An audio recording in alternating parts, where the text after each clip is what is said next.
All right, so again, my name is Lisa Hayden. I'm Outreach Manager for New England Forestry Foundation, and we want to welcome you all today. We're glad you could join us virtually this year for our Fen Tour.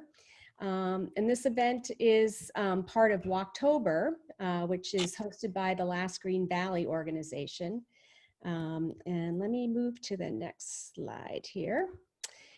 So we, just to give you a quick overview, I'm going to do a little welcome. Then Bet and Patrick are going to give an overview of the property, talking a little bit about their challenges and goals as owners of the Fen.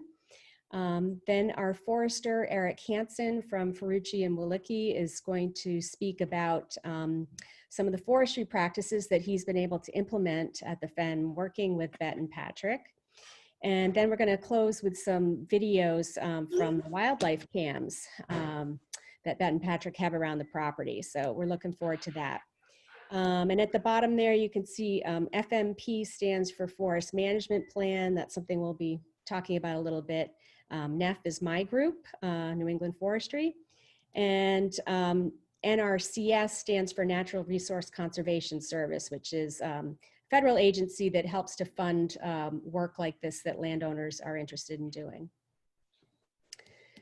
So again, Walktober is part of a month-long observance of walks and cultural events that the Last Green Valley hosts. And I hopefully you'll go and check out the calendar of all the things happening. It's on the Last Green Valley's website. They also have a hard copy calendar that you might have run into in communities in the area. But a lot of people don't really know what the Last Green Valley is, and I've been a volunteer member of the board there for a couple of years now. And it basically was created by Congress in 1995. It's a national heritage corridor, and it's working to protect both the culture and the natural resources of this really kind of beautiful area, which I feel lucky to have grown up in Putnam, Connecticut. I live in Sturbridge now, just over the border. And we're trying to, help conserve natural resources and the rural economy in these places and keep it a great place to live. And the motto for the Last Green Valley is "Together we can care for it, enjoy it, and pass it on." And I think, Bet and Patrick today really exemplify that ethic. So we're excited to learn more about their work at the Fen. And so just to mention a little bit of background too, if you're not familiar with NEF, my organization, we're basically a regional land trust. We own about 140 properties scattered around New England. And we actually actively manage most of those properties for exemplary forestry. And we also work with landowners who are interested in conserving their land. Many of them also still own the land, but they put a conservation easement on it so it can never be subdivided or developed, or whatever rules they build into that easement document. So we've actually been focusing on working with landowners more directly through a partnership with the Mascon Woods, which is another regional entity here shown on the map. It kind of straddles this border region between Connecticut and Massachusetts that still has many intact forested areas. And this region really functions as a north-south wildlife corridor. So, and we're going to kind of dive into some examples of that at the Fen here today. So we've been really working a lot on trying to provide resources to landowners to help them make good decisions about the future of their property. And in that light, we have a couple of other events coming up this month that I wanted to mention. If any of you are woodland owners, we have a couple of evening workshops on October 13th for Massachusetts landowners and the 29th for landowners in Connecticut and Rhode Island. And here again, the focus is on helping to find funding to pay for your forest management plan. And there's a grant in the region right now in areas of these 3 states that's helping to pay for these plans, particularly focused on bird habitat. So you can register with me or ask me questions afterwards, and I can help get you signed up for that. So again, this is a picture of one of our last tours when we were there in person at the Fen. That's Eric walking around one of the treatment areas that he's going to talk about today. Bet and Patrick kind of first got involved with our grant work through a visit from Eric to their property that was funded through a Forest Service grant that we currently have.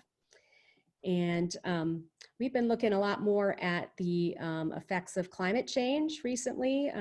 This grant's goal was actually to help provide climate adaptation advice to landowners at their property level. And we're already noticing some changes in our forest environment, in recent decades. We have a lot of extreme precipitation events, really heavy rainfall in a short period of time that can cause erosion or problems with culverts. A lot of high wind events, trees are coming down and sometimes shutting down roads and causing power outages. And of course, this year we've had a pretty extreme drought, which we just got some rain luckily this past week, but it's been very dry in our region as well. And so through this program, what we've been doing is kind of creating a personalized checklist when the forester goes out to talk with the landowners and learn about their goals and what they want to do with their property, and also kind of just give them a brief checklist of vulnerabilities that might be particularly important for their site. And some of the practices that were recommended for Bet and Patrick through this process were things like protecting soil and water, dealing with invasive plants, which we'll learn a lot about those today and some of the challenges they had at the Fen. Also, really important theme is just trying to diversify the woodland, both the types of trees, the different species that you might have at a particular site that are appropriate for the soils there, but also trying to diversify the ages and the structure of those trees too. That generally creates a more healthy, resilient type of forest. And we're learning that makes it easier for forests to kind of bounce back after a big disturbance events, which could be, a pest outbreak or again, damage from a storm or something like that. So I'm going to stop talking here shortly and throw it over to Bet and Patrick, who are going to give a short overview of the property. And Eric will be talking after that. So I'm going to stop sharing, and I think, Bet, you're going to take it away now. Thank you, Eric. Okay, so now we're going to talk about the challenges and goals, and just give you kind of the basic layout of the Fen if you haven't been there before. Next. So the property is only about 30 acres. We purchased it 4 years ago, but there's a variety of habitats, which makes it really interesting. There's woodlands, there's wetlands, there's vernal pools, which are pools that don't last all season long, so they're great breeding grounds for frogs because there's no fish in there to eat them, the eggs or the young. There's about 1,400 feet of frontage on a brook, and there's also a 3-acre meadow. And there's a variety of trees. It's mostly swamp maple, but we have some beautiful oaks, some gigantic white pines, and some other species. And the whole place is teeming with wildlife. Next. So this shows the Fen and where it is relative to Roseland Park. When we croak, the Fen will become part of the park. There's also a little parcel there called Zealandia that is also dedicated open space. And as you can see, there's pines that are pretty tall, the meadow, a lot of ferny stuff, and then water. Next. The challenges that we faced in the Fen, there have been a variety of them. We're getting the pests that are found everywhere in New England. We had 2 really bad years of gypsy moth infestation, and most of the oaks in a lot of our town died, but the ones at the Fen were not very hard hit. We have the emerald ash borer now and have lost some ash. The pine weevil did damage in the past. And then lately we've been having some really severe storms. We are in extreme drought mode, as Lisa mentioned, and we have periodic flooding at the Fen. when we bought the property, it hadn't been touched for 40 years. So we didn't know what was on it. And we couldn't even get around. And Patrick went to town with loppers and chainsaws and trimmers, and we got access, but it took us about a day to go maybe 100 feet through the jungle because the invasives there are completely out of control.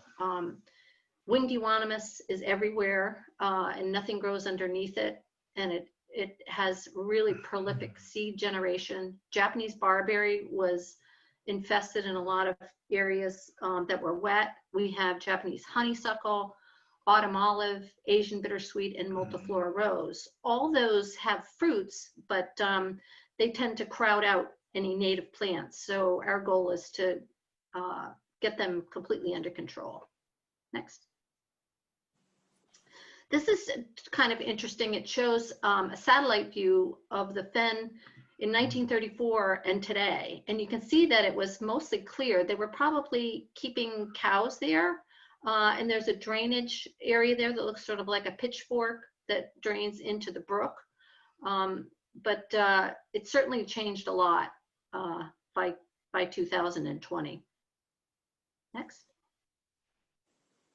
And as you can see, it got very overgrown. It was really like a jungle. It was a jungle. Yeah, okay.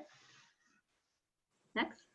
And this is some of the work that we did. This is just trying to get rid of euonymus on the left, hacking away at it and creating giant brush piles. But the barberry was really bad. And the concern that we have about Japanese barberry is its primo habitat for mice, which then host ticks. And I think they did a study in Connecticut where they found that the tick levels were about 40 times higher in Japanese barberry stands. So that was my #1 get rid of thing. Okay. We also had some other problems. That was driving. And the first time, the second and third time, it was Patrick. But as you can see, those purple soils on the property, which is outlined in yellow, are wetland soils, and they get wet. But we also have some nice farmland soils and even drier soils, ground, where they're, and that's one of the reasons why we have a variety of wildlife and plant species on the property too, because there are different soil types. But that road, you'll see later, we had to do a little bit of work on it. Okay. And this is another problem that we had is we couldn't get around the entire property because there were streams and flooding. So Patrick had to clear the existing logging road, that's him on the left, getting rid of a giant tree that had fallen there. And then he had to build bridges, hauling all the materials in by hand. Yes, that's me. And in this one here on the bottom, he's pointing to the one on the bottom. The bottom one, every one of those goes underwater. And I had to learn the hard way when they drifted away. So it's really prone to flooding. So when it's a heavy rain, the bridges float. So they had to be tied down. It was a labor of love. How did you tie them down, Patrick? They're screwed into the soil. I had to go to wetlands to get that approved. They're just like a dog tie out, except a massive one, maybe 3 feet long, a screw. Wow. I put one at each corner and then chained it to those timbers at each corner. So now there's a little bit of give when they go underwater, but it won't pull them out. Awesome. And is this Muddy Brook, or is this just a tributary to it? That's just one of the tributaries, yes. An area that floods frequently. And there's about, what, 14 bridges now? I think 10. 10? Okay. Wow. Done? Yep.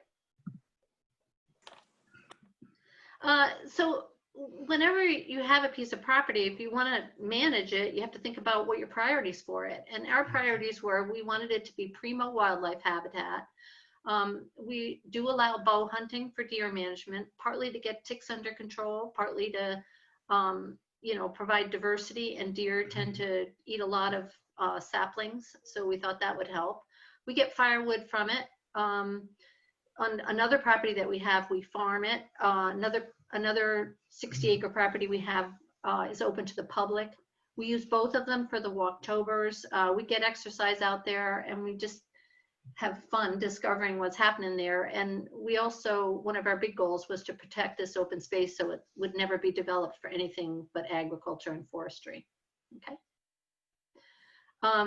And one of the reasons we bought this particular property is because we saw an 1800s map that showed that there were mineral springs there.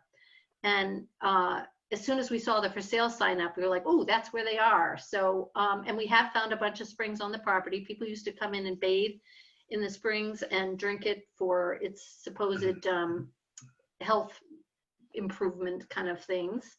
But again, our priorities were wildlife habitat. We wanted the forest to be sustainable so that it would be healthy and strong and diverse, putting the paths and bridges, getting invasives under control, protecting the zone along the water to prevent a further impact on the stream and the lake that it feeds, dealing with trash and trespassers, but really mostly just having fun there. And like I said, we're going to be donating it when we die with an endowment so that they can continue to maintain it. Next. Do people still bathe there? No, we don't. And we haven't tried drinking it because it's kind of, No. it doesn't look very appealing, but primarily it has iron and magnesium in it. So one of the first things we did, like Lisa said, is we had Eric Hansen come out for this free consultation to look at what we needed to do to be prepared for climate change, which is already happening. We also got help from Eastern Connecticut Forest Landowners, which is a nonprofit organization in our area with a lot of really experienced foresters and landowners. And the Natural Resource Conservation Service, we ended up getting a great grant from them to do a forest management plan and to implement it. And they have foresters and conservationists on staff that we partnered with. And then we also had someone from Connecticut DEEP Wildlife come out and help us look at what would be ideal locations for woodcock habitat, because we have seen woodcock on the property. And we ended up interviewing 4 foresters to develop our forest management plan and help us implement it. And Eric was the clear winner. So, Yay, right. so we've been partnering with him for the last 3 or 4 years. The dogs are having a fight in the background, sorry. I also have not bathed on the property. Okay, so now we're going to Eric, and he's going to talk about implementation of the forest management plan that he developed for us. Thanks very much for having me be a part of this. Normally, I would wear clothes other than my regular Saturday clothes on one of these walks, but this is the really one of the really exciting things about Zoom is I can show up in a sweatshirt and a t-shirt and everything's fine.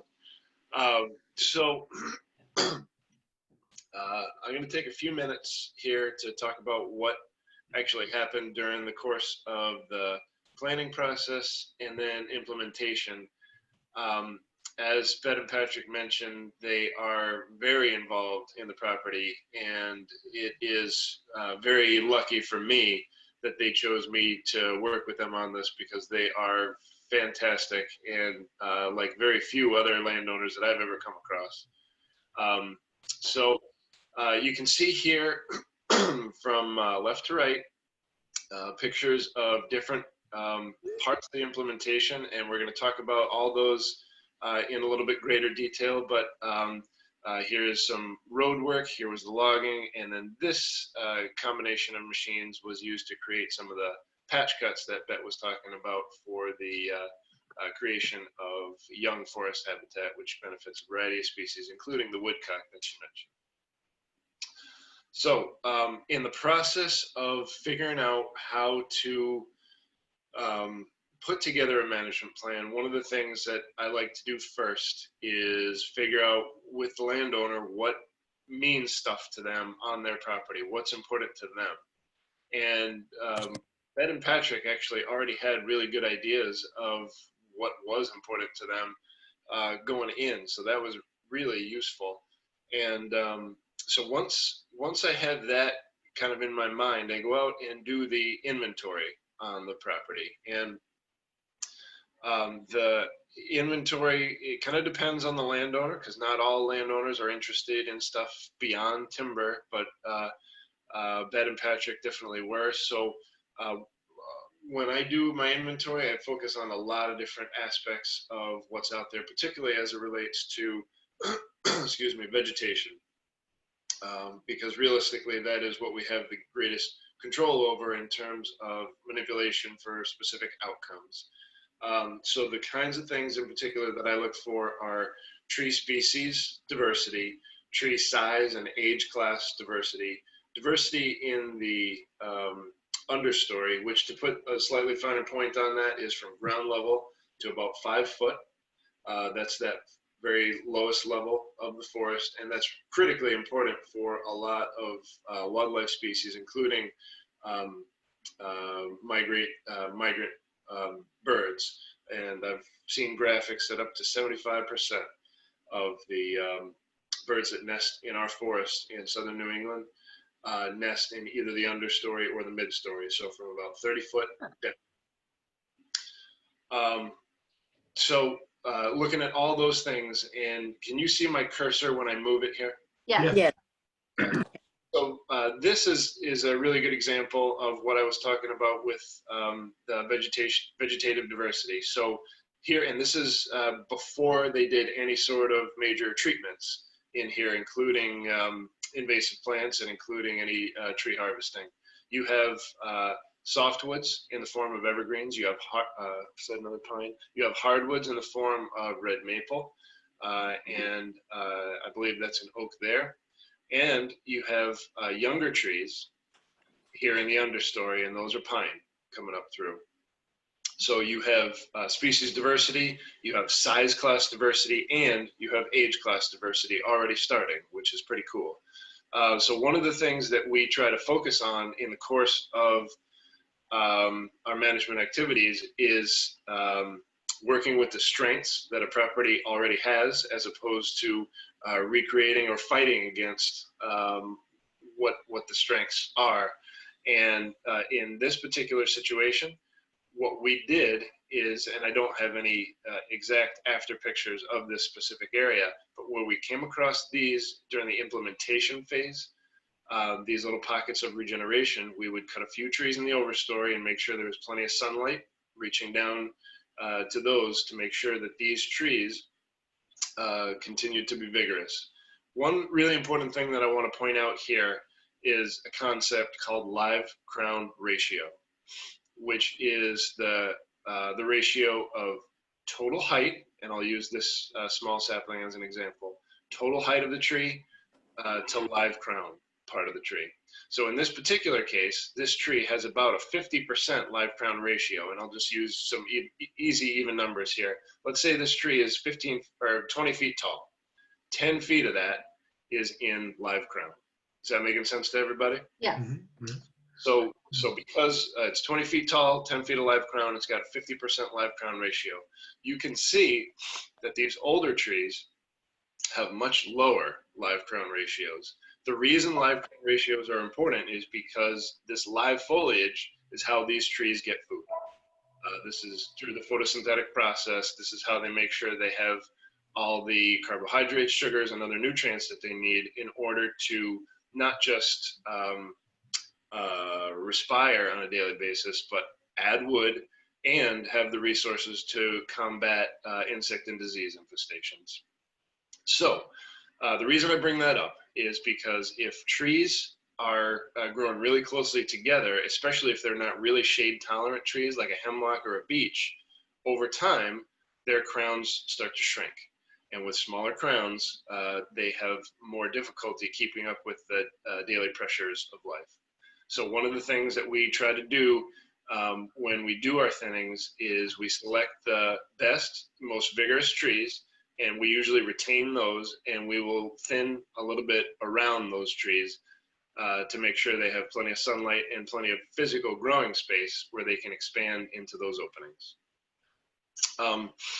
One of the challenges for me in giving these kinds of presentations is I don't really know if people are understanding what I'm saying. And I like to ask a lot of questions, but this is not really a good format for that. So I'll ask one question, which is this all making sense so far? Yes.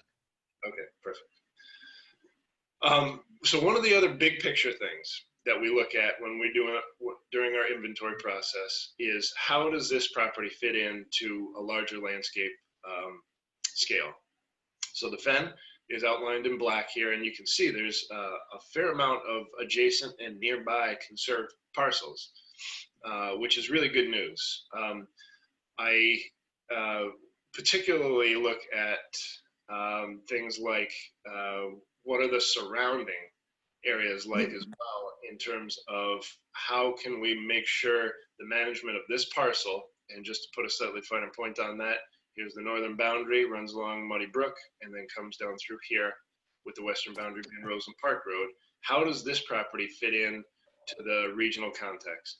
And there's a few really important and interesting things to note. First of all, there is some softwood here. There's a pocket of smaller pole timber sized pine trees, and then there's a pocket of larger, more mature pine trees mixed with hardwoods. We call this a mixed wood forest stand. In addition, there is an open field, there's semi-open areas, and there's water on the adjacent property and water on the adjacent property, and again, they abut Muddy Brook on the east. So one of the most important things when looking at this landscape level is how can we build on the strengths of what this property offers currently, and what maybe is not offered on adjacent parcels. So we decided pretty early on, and this was guided mostly by Bet and Patrick, that their fields and their softwood were important not just for their property, but for the regional context as well. So again, I don't want to belabor the point, but for a relatively small property, there is a substantial amount of diversity here. Open meadow, semi-open, there is mostly open wetland here, pole timber sized softwood, and then saw timber sized softwood in here, along with a forested wetland and this adjacency to Muddy Brook. Hey, Eric, can you explain what pole timber means? Certainly. So it is a colloquialism that foresters use, and it's a breakdown of size. So from the smallest to the largest, we have seedlings, saplings, pole timber, which is generally between 5 inches and 11 inches in diameter at breast height, which is 4.5 foot above the ground. That's what breast height is. Not on you, though. Yeah, on everybody. Oh, really? Breast height is always 4.5 foot above the ground. Oh. And so, and then saw timber, which is 12 inches and up. Good question. So again, lots of diversity, lots of strengths to work with, and to kind of piggyback on what Bet and Patrick were saying before, there are lots of challenges in terms of the soils and what's here and what's coming from climate change.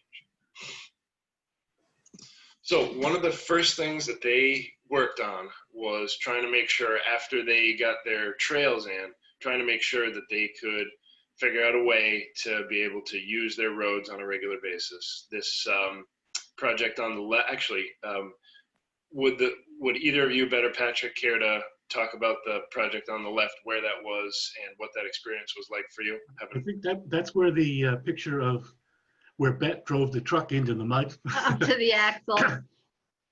So we think maybe there's a spring or something there, because there were times when the area around there was dry. You drive the truck through and it would just sink immediately. And what they're doing there is putting down, I think that's called geotex, and then they'll put dirt and gravel on top of that so that things can't sink. And they mounted it so that it would drain. Eric recommended that we get 3 different quotes, and the Natural Resource Conservation Service did an engineering drawing for us with the specifications. So we showed it to 3 different people, and it was interesting that the prices ranged from $6,000 to almost $13,000. We didn't go with the cheapest. We went with the one who was local, because we like to support local businesses. and that had a lot of experience putting the roads in, and it made a huge difference for us for access. And there's no way that the big equipment used for the patch cut could have gotten in without that road work.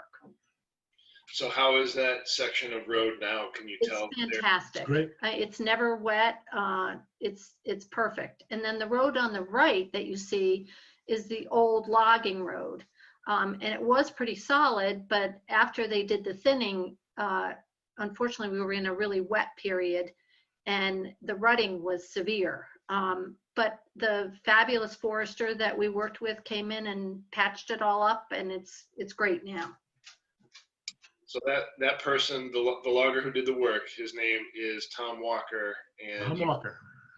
he works with his son Neil, and they do really fantastic work.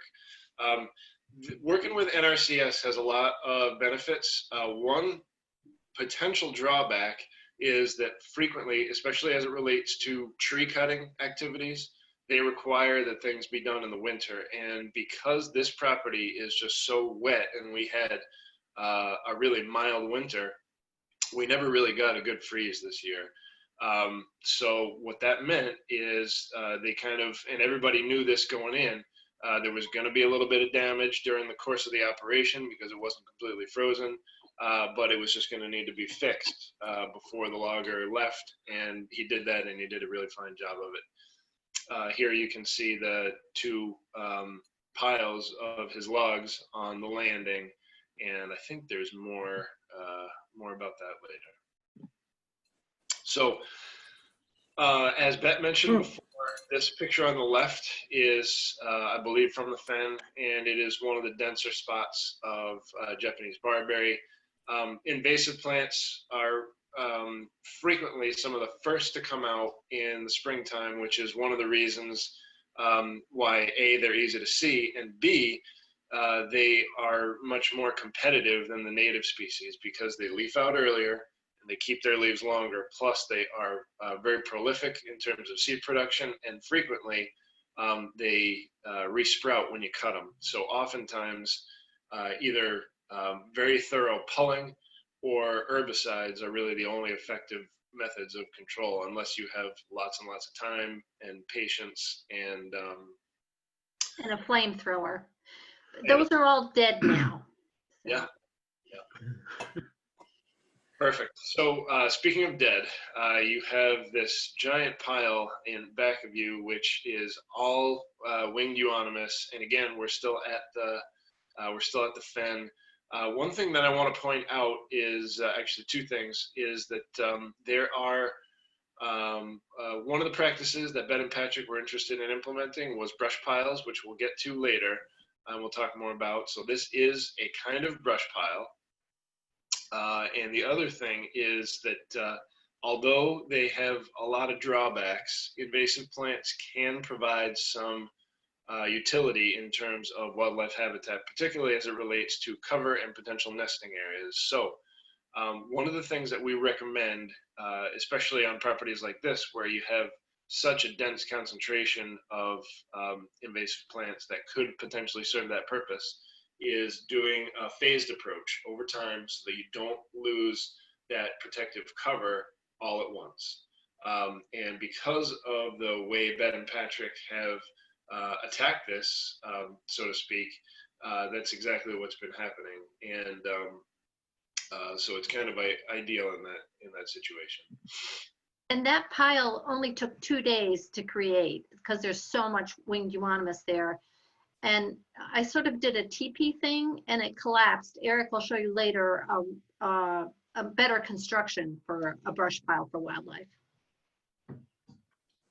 So another one of the practices that Bet and Patrick had mentioned were the patch cuts, and those were done by a contractor named Ted D'Onofrio. TR Landworks is his company name, and he did a really fantastic job of this.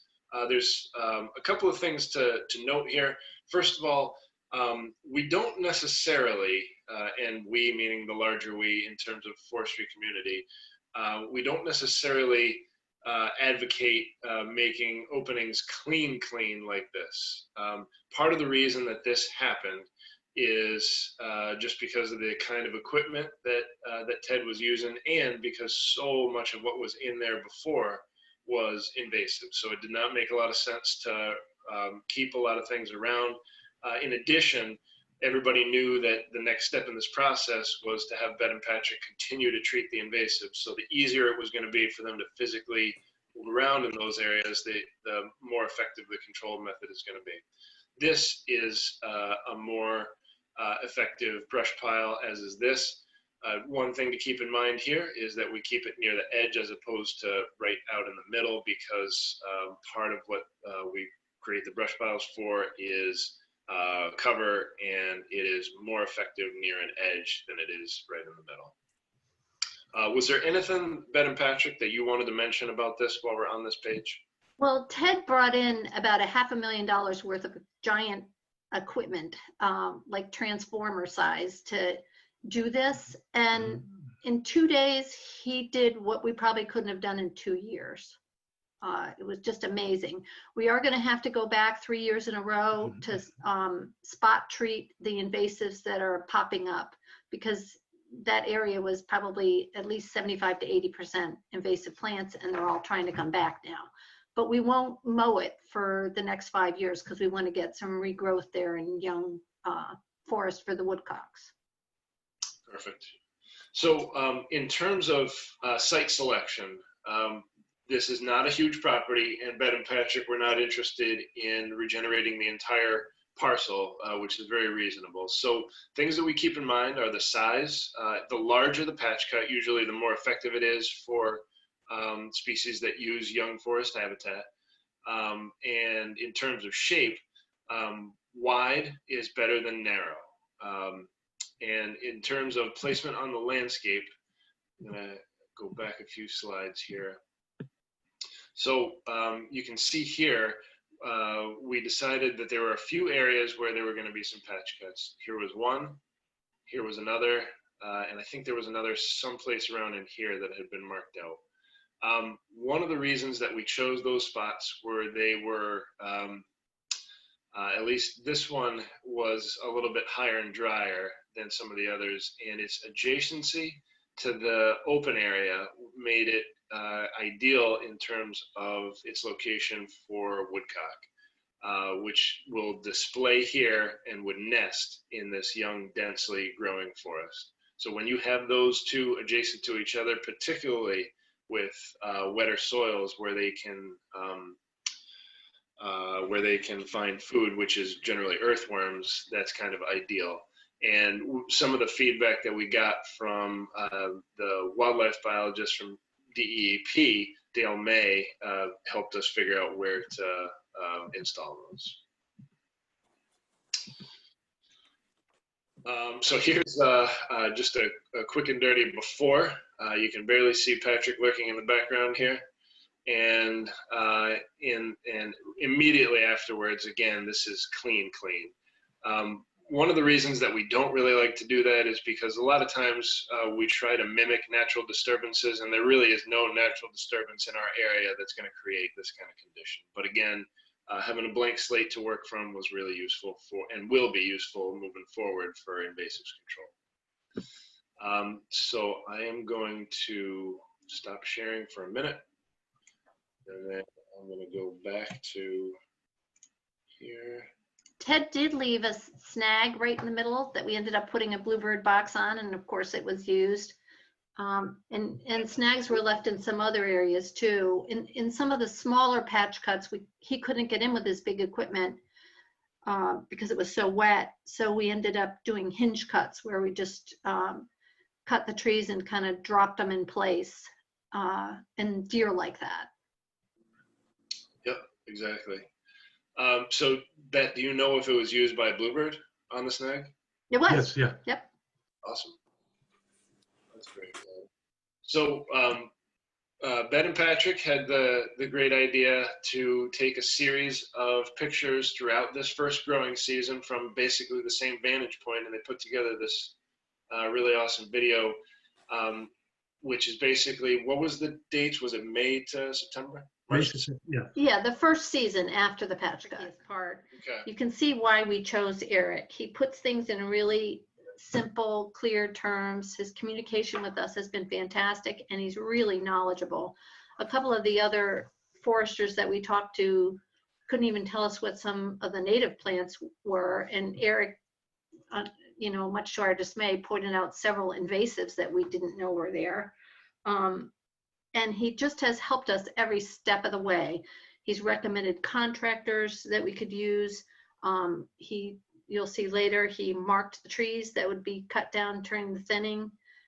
He helped us with communications with the Natural Resource Conservation Service. He's just been amazing. So we're very grateful that we ended up with him. And here's now we can see your slide, Eric. So. All right. Well, thank you for all those kind words. And I just to let everybody know, we did run through this morning. You're doing great. I am lucky if I can check my email appropriately. So here we go. Good. So March to September, and this, keep in mind, this is during the first growing season of this area. You can see in the background here, the invasives are so dense, and again, they are the first things to start popping out and greening up. And this is what this entire area was like prior to them doing the cutting. Some of the grasses showed up pretty early.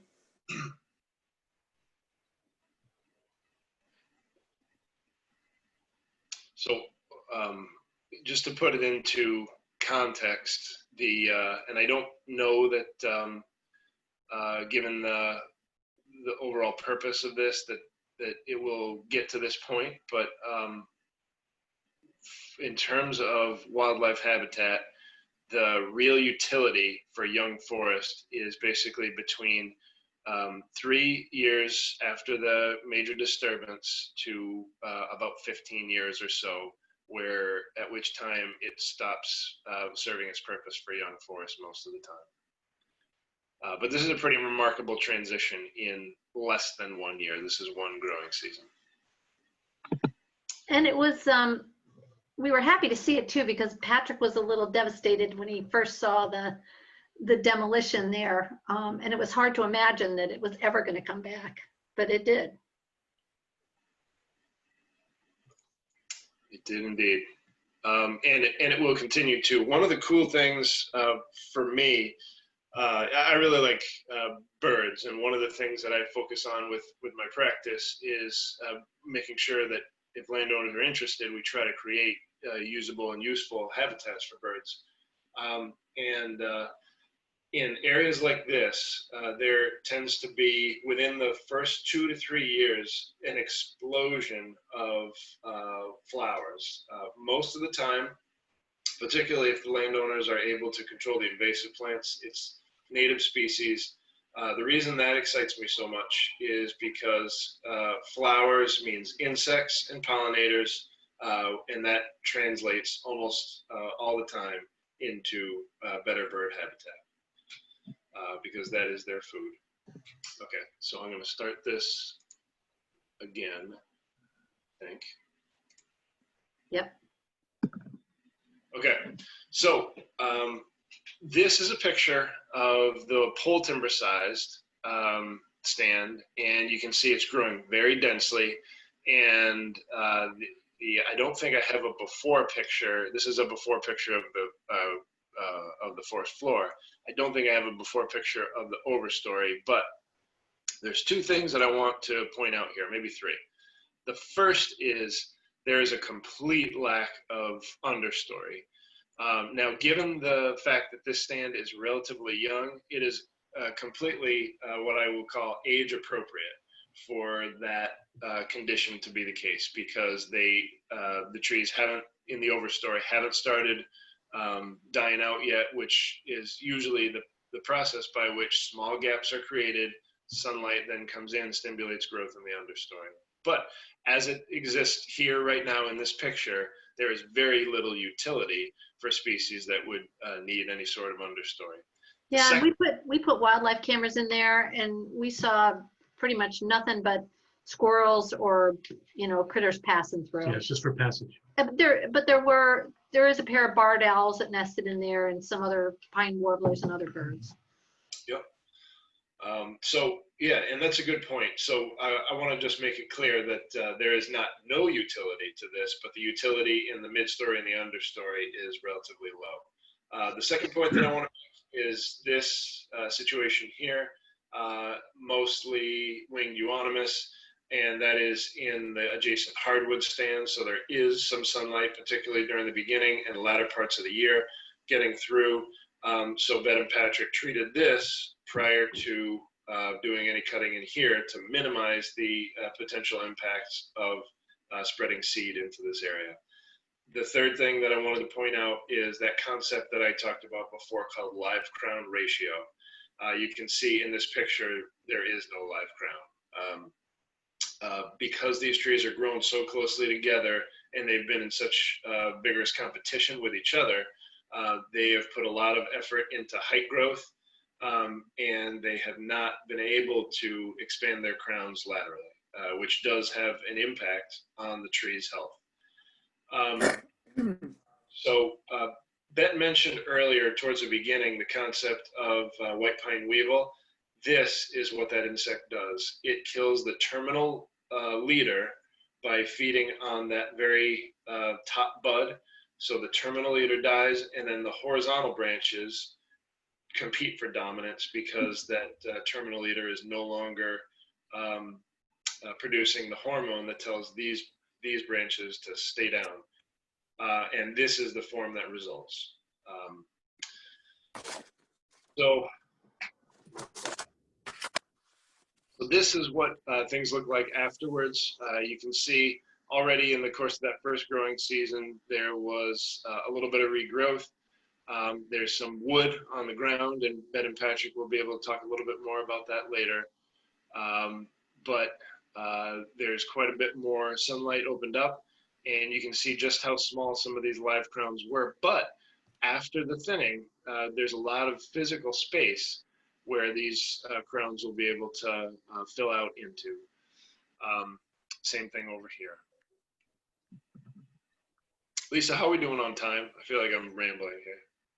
Well, we're way behind, but I think it's okay because we may just, we'll run part of the wildlife video, but we may be able to share a link to that later too if we run short. But I would say, yeah, maybe speed up here on the end of your part, and then we can take a few minutes for questions and then see what we have time for the video at the end. Okay, fair enough. Here is a picture after the thinning of the forest floor and the crown. You can see these two trees are these two trees, and there's a gap that was created here. So they call that a group selection, and the idea here is to try to regenerate a small portion of this area. And this is what the landing looked like during the course of the operation. One of the other things that Bet and Patrick had done on the property is girdling, and this is on a red maple, and the purpose behind this is to sever the cambium so that the trees die standing as opposed to felling them. This is a very large harvester called the Timco, and this is a forwarder, which Tom and his son used to bring the logs to the landing. Here's a couple of more after pictures. And Patrick, do you want to talk about the relative difficulty of some of that wood on the ground after? Well, it's impossible. It's fully rutted from the machines, and the timber that was left, well, you can see that's how you have to pass through that area now. We're slowly making a path through that. It was essentially a devastation of what they needed to take down, and then everything was, I guess, just dropped in that particular area. So it's very risky. You trip a lot, fall, just to get through there. But over time, we'll make it. We'll clear. And he did collect a lot of the debris in other areas and created wood brush piles from the debris. But there's some areas that they're hard to get through still. So.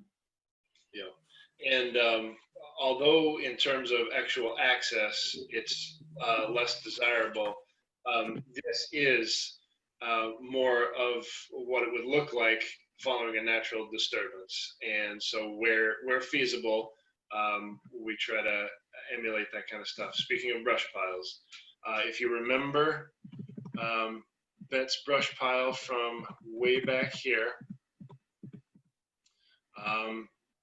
you can see, whoops, daisy, oh, too far.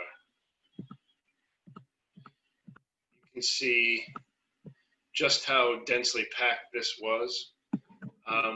NRCS requires that when they have cost sharing that helps reimburse landowners for the creation of these, they start with large logs that are placed at angles, and there's ingress and egress for species that would use this.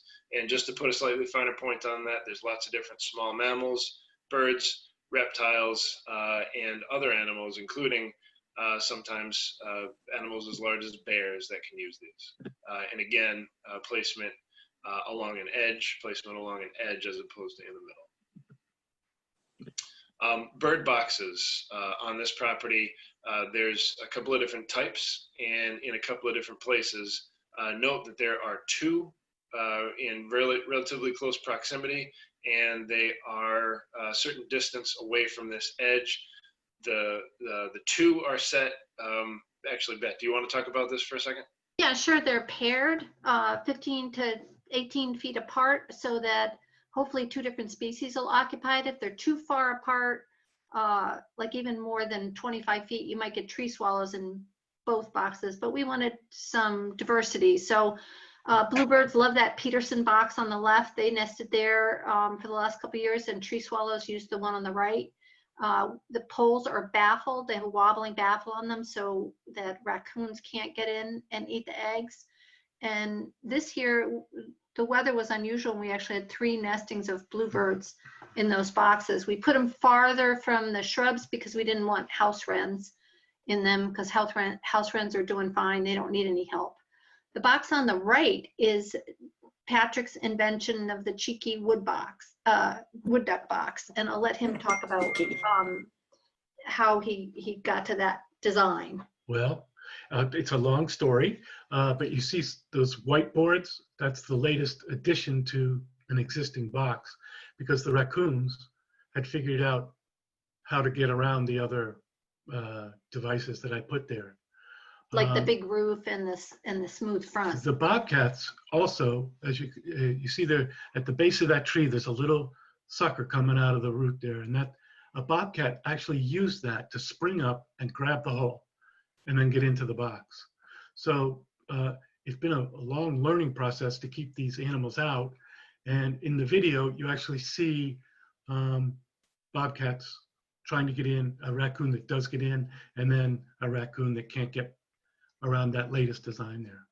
So Patrick spent years with a wildlife camera baiting the box with pizza or chicken wings or whatever, and watching how the raccoons tried to get in. He learned they can't do a chin up, so they couldn't just hang on the front of the box and get in. They usually come in through the roof, so he's got a large overhanging roof in there. But really the key were the sides to keeping everybody out so far. Most people mount wood duck boxes on a pole with a wide baffle, but that gets expensive, and they're very big and heavy. So it's nice to have a design that can be mounted safely on a tree. And the ducks don't seem to mind. They've come in there at what, 30 or 40 miles an hour, and they just tuck their wings in and slip right between those boards into the hole. And we've had both wood ducks and hooded mergansers nesting successfully in that box design. Okay. So really quickly to kind of wrap this back up, there were a lot of climate related issues on this property. The proximity to Muddy Brook and the wetland soils make the trees prone to, make the area prone to flooding, and the trees potentially prone to blowing over. You can see just how wide the base of this root ball is, but it's not very thick, meaning that there's a hard pan here. So the rooting surface isn't, rooting depth is not great. So a lot of the management that we did was geared towards just trying to make the property more resilient and diverse. And I think, so this tree blew over after the thinning happened, unfortunately. Lisa, do we want to ask questions now, save till later? What do you think? Yeah. And actually we have one in the chat box from Michael. Any tricks you may have to remove barberry other than pulling out by hand? Any special tools? This is Bet. Pulling out by hand was not feasible on this property. There are just way too many of them. So what we did is we cut them back with a weed whacker and then used Crossbow, which is an herbicide that's doesn't kill grass, but it will kill other kinds of plants. And you have to hit it when it's actively growing. And it's kind of easy to see them because they're the first things that pop up green, as Eric said. So we went in and nailed it, and with one shot, they were just completely dead. And then afterwards, you can go in and pull up the bodies. But some of the areas weren't readily accessible because there were no paths in there, and it was so full of invasives. So we had to wait until the patch cut and the thinning to get to some of the other ones. Fortunately, during the thinning, our forester got rid of a lot of the invasives. Flamethrower. Yeah, another option is a flamethrower. Patrick wouldn't let me have one, but you can bring it out into the field with a tank of propane and fry the crown. Ideally, you know, when the ground is still frozen, you have to wait till it kind of starts to glow to really get it. Because if you cut it back, it'll just come back like happier than ever. And you have to, you know, if it's dry, you have to wet the ground around it. It's very noisy. It's kind of unwieldy. And Patrick was afraid that I was going to set everything else on fire too. So we didn't use that option. But really, the Crossbow was super effective. Great. Thank you. Yeah. Does anybody else have any questions? Now would probably be a good time, and we can shift to the video at the end. And we were only scheduled to go to 11:15, but I think usually Zoom lets us keep going. So far, I haven't been booted out, but we'll see. But what I can do is definitely share the link to the video to everybody who are registered, so you can watch it on your own, the wildlife cam, which takes about half an hour. So I was wondering about the importance of woodcocks. As in, why are they important? Yes, it's been mentioned a couple of times about the fen, about preserving it or making it more attractive for woodcocks. Do they do something that's specific to them? So their importance necessarily isn't because they are a real ecological engineer, but because over time their population has been steadily decreasing. It has, okay. The purpose behind trying to do some management with their habitat conditions in mind is because Bet and Patrick were interested in doing that. They had the kinds of habitat where it would work, and they made it happen. And we Great, had thank them you. there, and they're really funny birds too. So You have seen them, right? Yes, we have. I mean, they're just so camouflaged into some of the colors and all those photos. He caught some on one of the game cameras, which we're going to go to now. So, Okay. Eric, did you stop sharing? I did stop sharing, yeah. Whoops. And just to note, we are going to post this recording. So if for some reason we end without you getting to see the end of the wildlife cams, we'll share a link so you can go and visit on your own time too.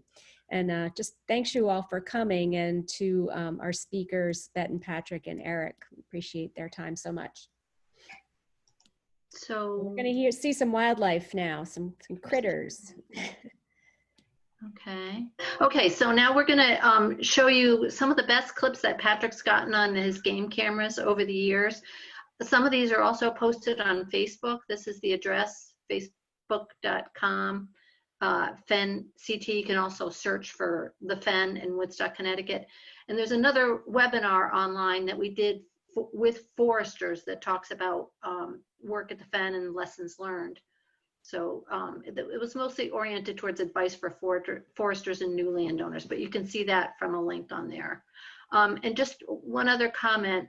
For us, one of the biggest things we did was putting in bridges so we could really explore the property, continuing to learn all the time, going to seminars and webinars, and taking advantage of our mentors who had experience and reading up, but just having fun. And I would recommend that anybody who has a property get a wildlife cam, because you'll be amazed at what happens when you're not there.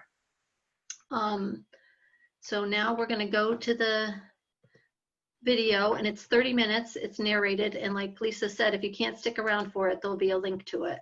But here we go. It says Trail Cam Pro. Yes. Okay. That was the site that he recommended where you Go can back to get the meeting. specifications. No, that's okay. All right. Okay. So here we go. Sorry about that. You can put in your specifications, and they'll tell you a variety of cameras that might work for you.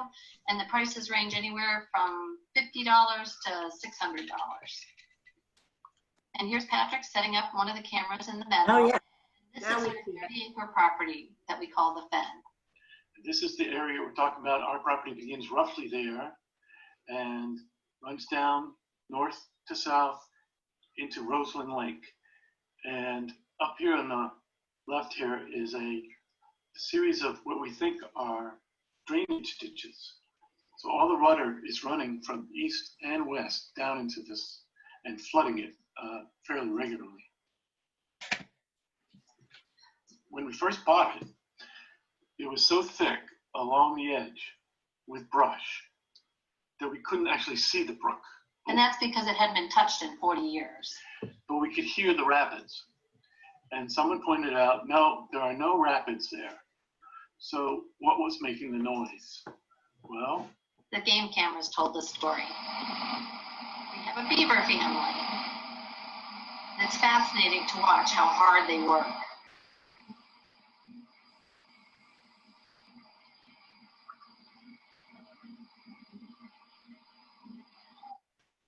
so this is a little closer up view, and we built these bridges wherever there was an inlet so we could get across, because during flood times, you couldn't get across these areas.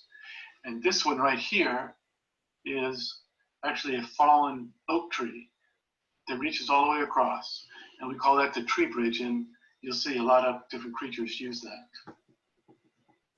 This place is teeming with wildlife, but we really had no idea about that until we set up the cameras.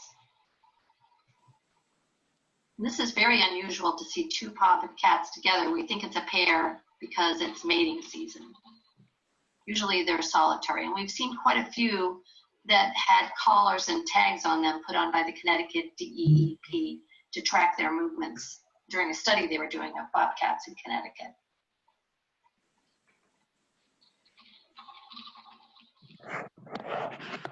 And here's one crossing in slow-mo across the tree bridge.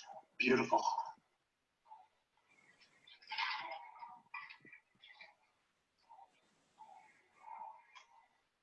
One.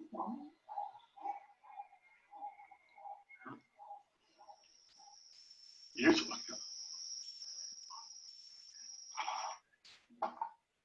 That was a beaver on the right there. And you'll see the bobcat look to his left. Like, where did that thing go? Oh, there he is.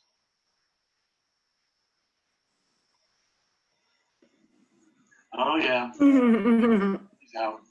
Looking for dinner. There are plenty of raccoons. We're not terribly fond of them because they eat bird eggs. But they are cute. This is where the term raccoon comes from. Really?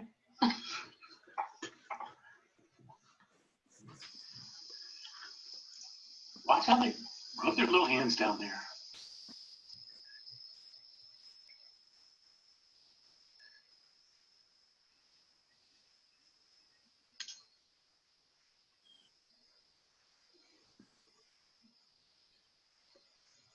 You can see the river is very low. That's reed grass. There's not enough water to keep it up there.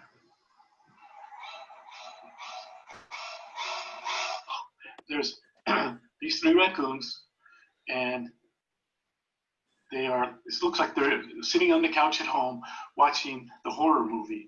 And right here, you're going to see the breath of the monster that they're looking at. We never find out who the monster is.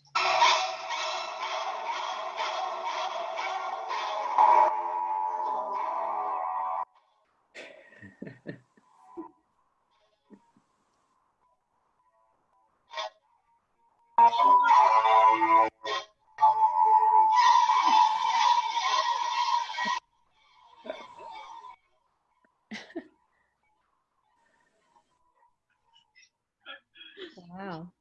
Beautiful. It looks like England, a lone coyote in the meadow on a foggy morning. The meadow isn't very big. It's only about 3 acres, but it provides a different kind of habitat. In addition to the wetlands and the woodlands and the stream side areas. Yeah, very active. All over the place. And you can see that guy way at the end there. Somehow or another they're communicating, but I don't know what or how they're doing it. Oh.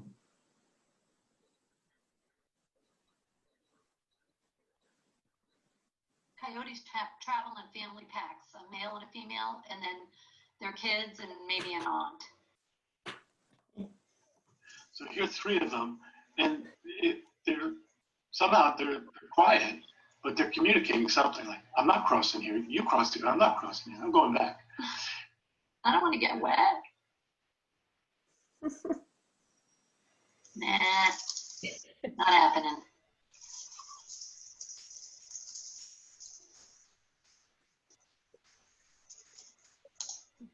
Now, these guys look like trouble. That guy's tongue is dangling. That's a big gang. We're on the hunt in the rain.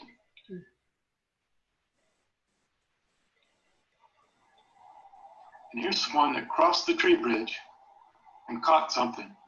Groundhog, maybe? You can see it in his mouth. Probably bringing it back to the babies. Or her mouth. Slow motion.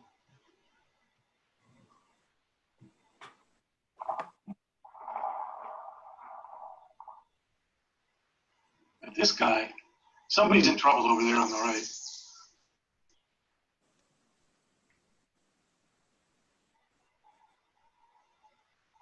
Bounce. Boop, boing. Oh, just passing through. Everybody uses the bridges. Except one creature. Oh, look at all those babies.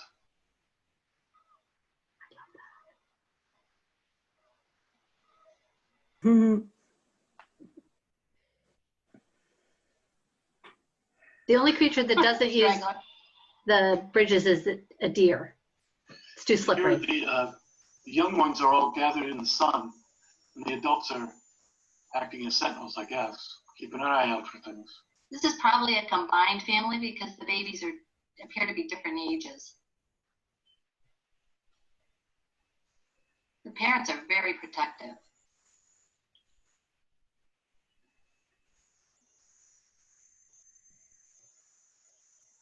See, here's a bigger one. Well, this is just lovely for the light and shade on 2 fawns. 2 fawns, I only see one. Oh, there it is.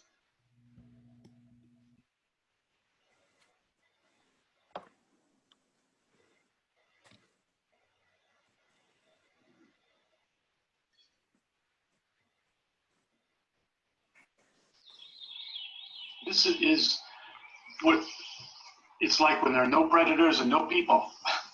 It's like the Garden of Eden. And the buck on the right has velvet on its horns. Duck going by. No threats.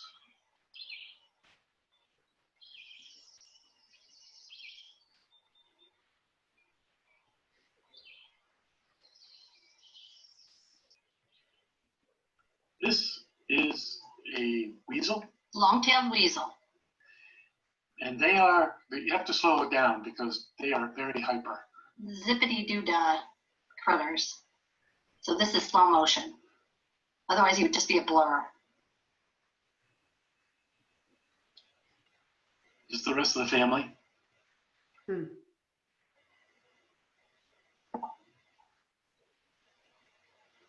you can identify them by the dark tail tip. The beaver's still at work.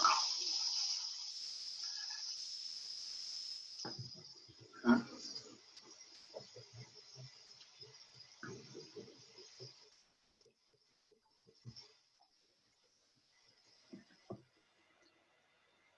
This one is pregnant, a possum that's pregnant. Woo.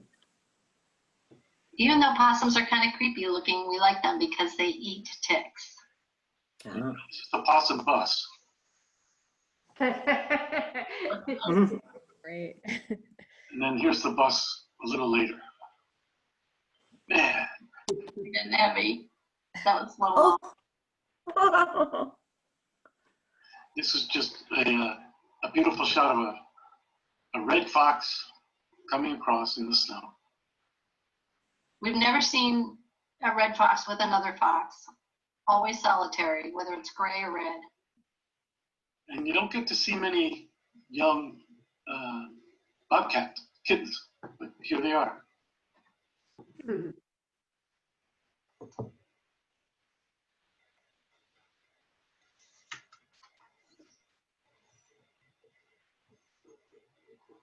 Here's one a little bit older. A teenager, probably. You gotta have a rabbit.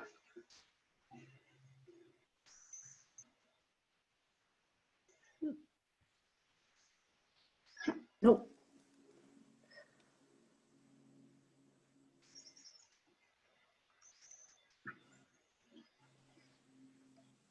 These are fisher cats in slow motion.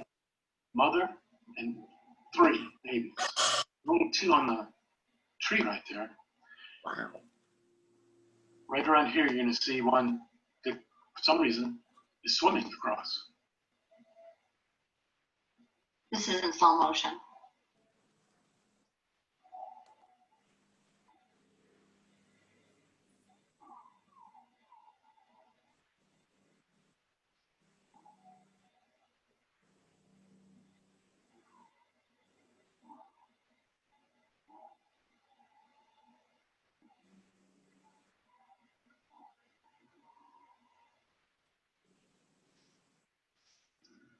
The beaver's still working. It's interesting to see him on his hind legs like that. Oh, and there goes a great blue heron. This was to show the speed of these cameras. It picked that bird up, and they probably go, let's say it's heading upstream, it's kind of narrow there, 30 miles an hour, and yet the camera picked it up on the right and just caught it. Here he is, standing on the lawn.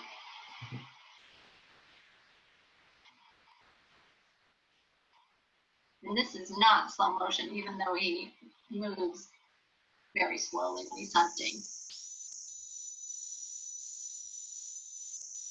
Agonizingly slow.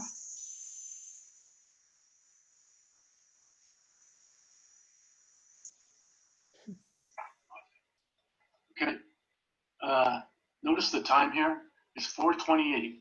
And here's this big gangly bird thinking it's going to catch something here in the water. Nobody can see him. Oh no. And then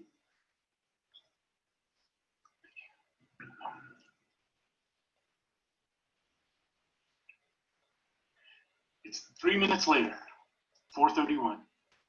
Look at the look on that face. Fish. It's like, what the? Oops, it's a bad day. So that bird is amazing. Catch a fish like that quick. It was 2 minutes. This is a fisher, is that right? Yes. Yes. And you see the river is fairly low.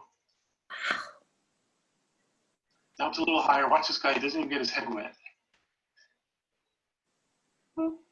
That's a mink, I think. Mink, I think. We're not always sure.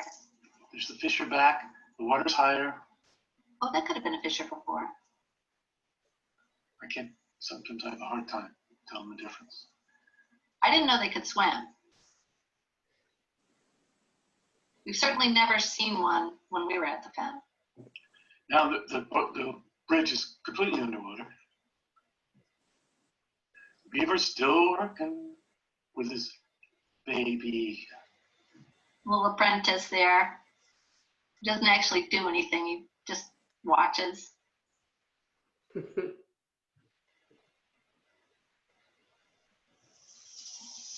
Grackles, for some reason, gathering and moving on in the fall.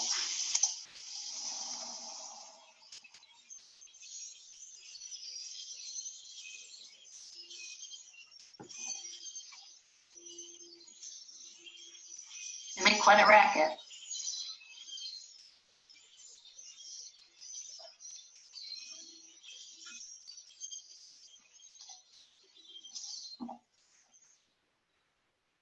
This is how low it gets.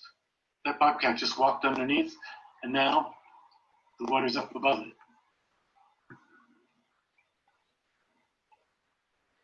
With the changing climate, we're seeing more and more flooding events and more severe flooding.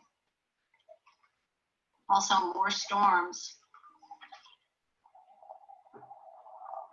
Now the coyote's gonna try.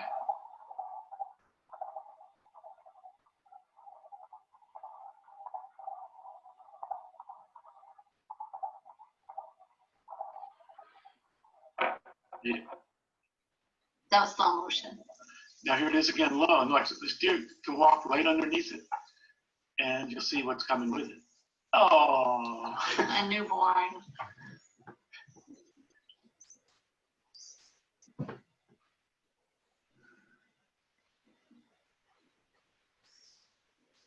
Oh. Teeny, teeny. now the water's back up.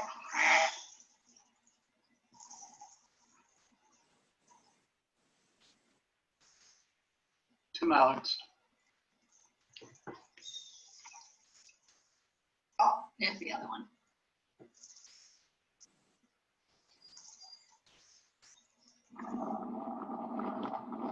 This is the depth of the camera. The water rose more than I anticipated. This one was completely submerged.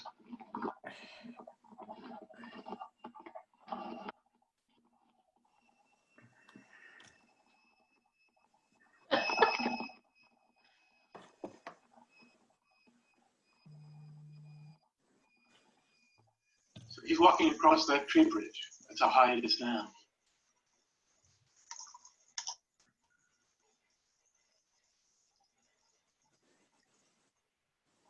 And it's even higher. Whoop, too rough. Sometimes you make it. Sometimes you don't.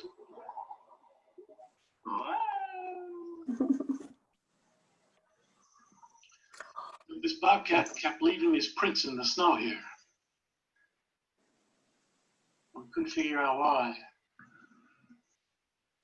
Why he kept going that way.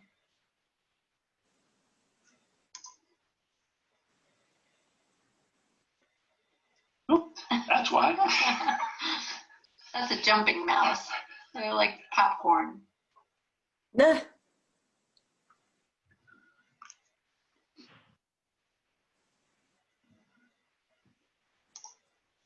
As you can see, he moves pretty frenetically. Yeah, watch this.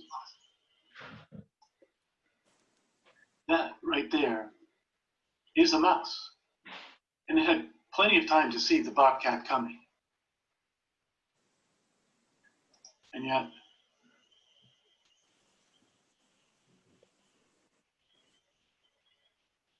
you're joking me.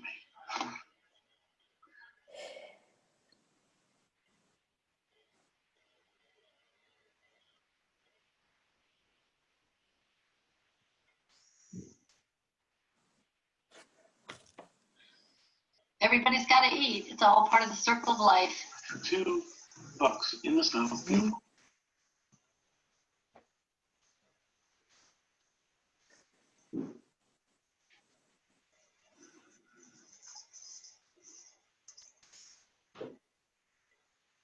Curious about the camera.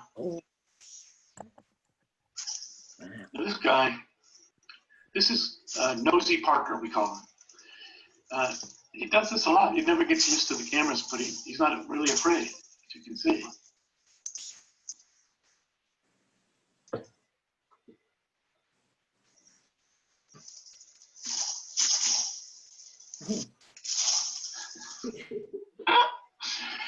Coyotes do not like the lights on the camera. As you can see in the background there, those eyes, they're very cautious.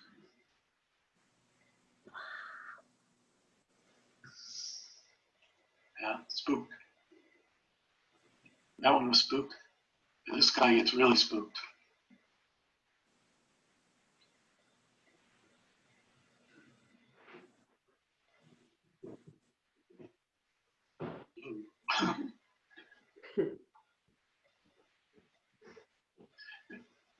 And yet this fox, he's wary, but he just passes by.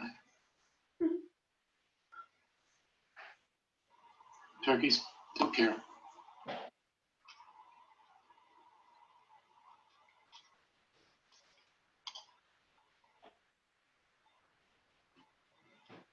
Checking it out, but they're not afraid of it.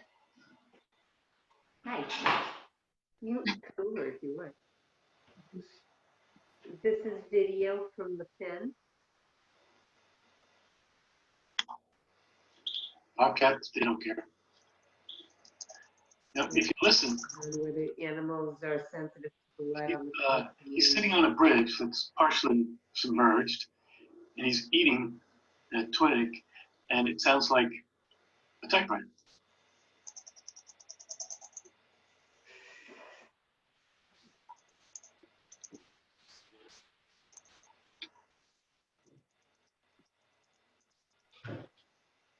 Pileated woodpecker. It's a male, I think. Look what he's doing to that oak tree. This is with a handheld camera. Woodpecker. You can see his tongue flicking out.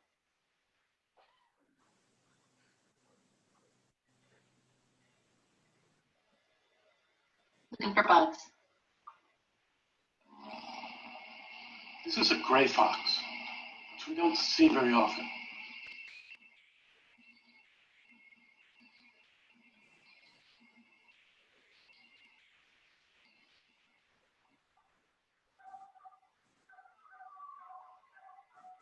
This is an otter.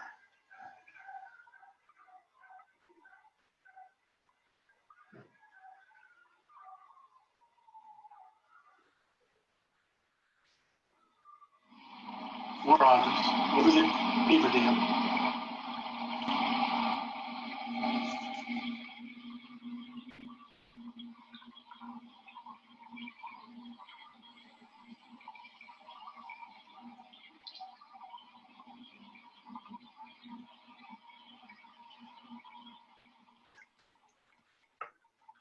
These guys seem to notice the camera, but don't seem to really care. This guy does not like the camera. Mm-hmm. Just passing through. A woodcock doing his dance. And we've done some patch cuts at the fen for them.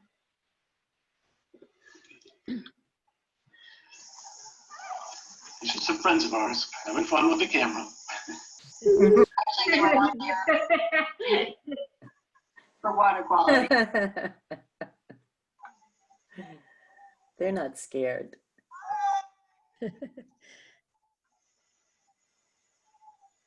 One of those ladies.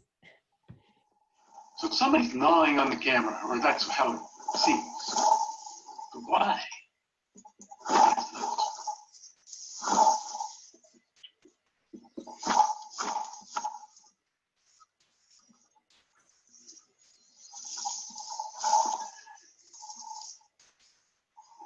It's not actually gnawing on the camera.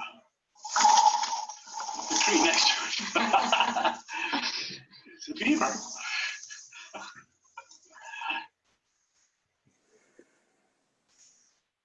This is at the lake, downstream. Ringneck ducks. Nobody knows why they call them ringneck when they've got bills on them. Yes, they do. Yeah, so- This is a wood duck box, a prototype. To keep out the raccoons, that's the male wood duck, a beautiful thing. These are the eggs. There's raccoons and bobcats love. And there's a little family, wood ducks. With mom in front.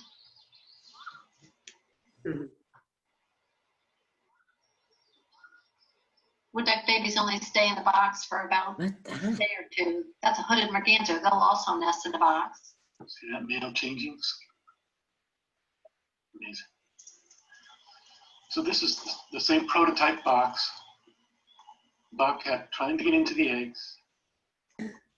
He designed it so the raccoons couldn't get in, but we never figured on a bobcat jumping up the tree and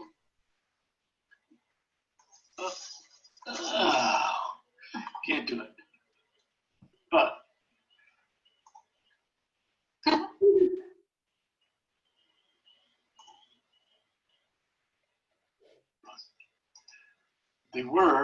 somebody was getting in on the sides. And this right here is a side that I put up.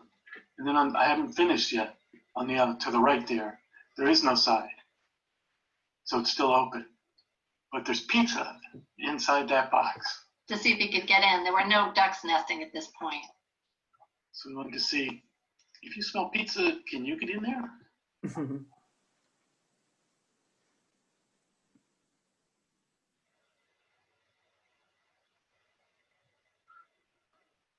The bobcat says no. Here's a raccoon. Smelling the pizza, and he comes around the other side. Pretty clever. So, what do you think? Will he get in there?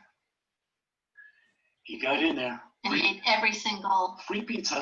pizza. Now this is when the other side, where he's got his hand right now. The other side, now it's, both sides are up, and can he defeat this one? Well, it's about 8 feet down to the water. And he went for a swim. Splash down. Sometimes the cameras at dawn like this turn everything crystalline white like that. That looks like a teenaged coyote. It looks like an albino, but it's just the way the light works.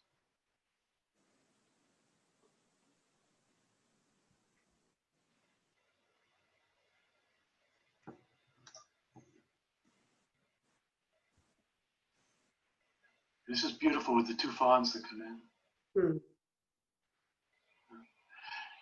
Okay, what kind of dinosaur is that? At first we thought maybe it was a swimming porcupine. It's a beaver with a branch. This is on the lake ice. The eagles see something in there. They figured out how to break the ice. It's pretty clever. And yet he gives up. He flies away. I guess he doesn't like standing in the water. This is a young eagle out in the middle of the lake doing the same thing.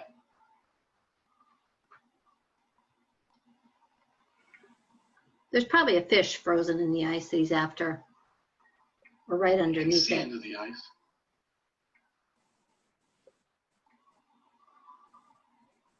You can tell he's immature because he doesn't have a white head. It takes him about 5 years to get their full plumage and be ready to breed. And he gets up too. He flies away. These guys are having a little kung fu about who has what. Wow.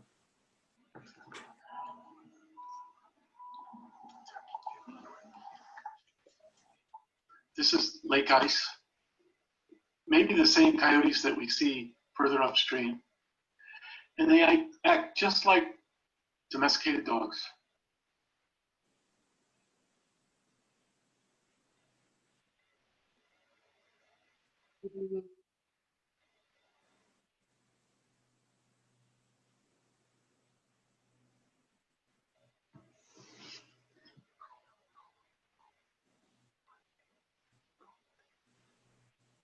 He's probably rolling around in some poop. A lot of people don't like coyotes, but they're natural predators. It is a good reason, though, not to let your cats out at night, because coyotes will eat cats.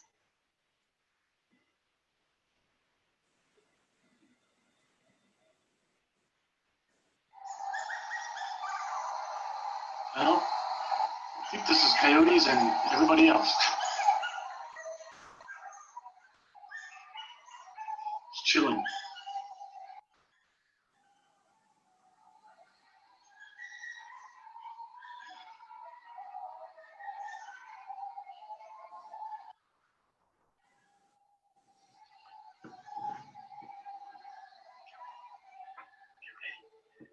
Pause. This guy, you can hear coyotes in the distance calling out, and then this guy is going to respond, and it's, well, it's remarkable.